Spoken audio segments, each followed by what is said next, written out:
by conceiving the possibility that there's more to you and them than your poor thought models will allow, and that the more there is of both of you is God-derived, and therefore has an entirely different set of criteria than those you've been using. You see, once that is entertained as a possibility, a pretty desirable possibility by all standards, it becomes easier to be a little bit curious and ask God, how do you see us?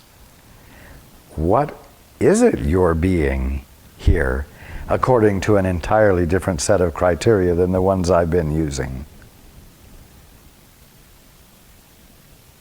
Now that's prayer.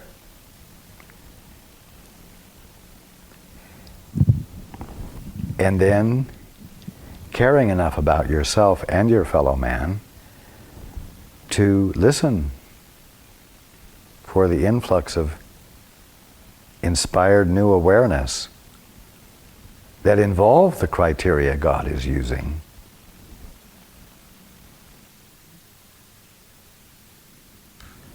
Okay, I will open it up to you.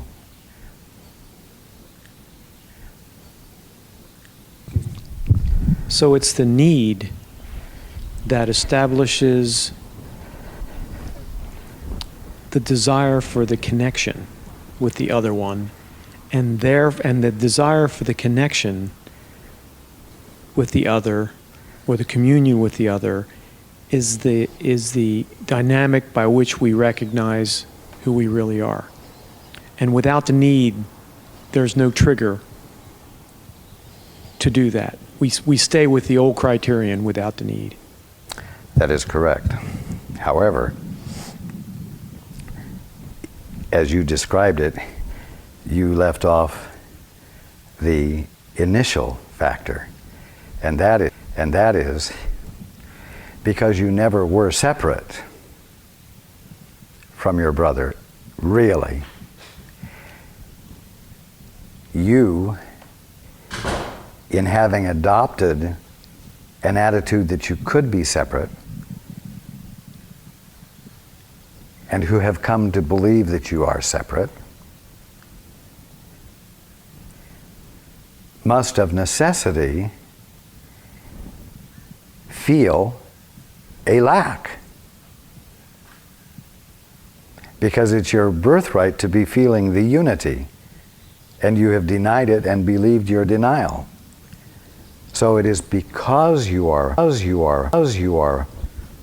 inseparable that you feel, and you must feel, a need for each other if you have adopted autonomy. And in feeling the need, it opens the door for connection to occur and for both of you to remember who you are.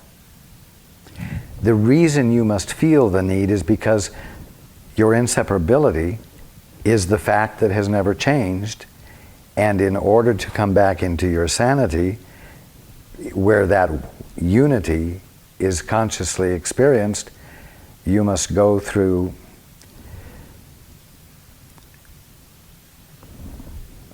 what the independent autonomous one finds intolerable, and that is feeling a need for another, which means failure at being successfully autonomous.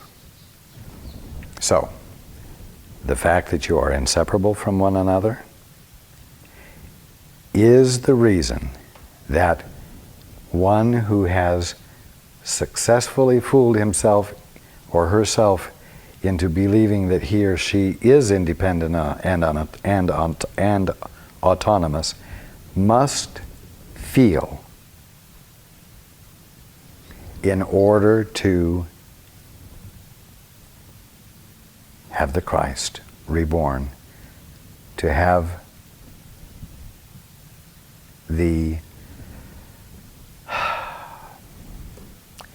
well, to be very frank with you, to have the element of real love come into play once again.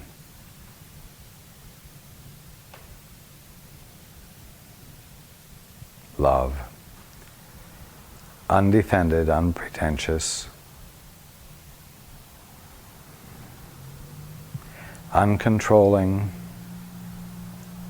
togetherness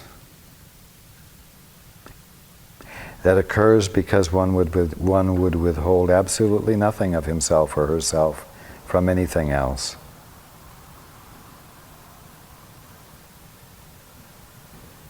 So this need that we speak of, it comes from the root of the fact that we're all one. Exactly.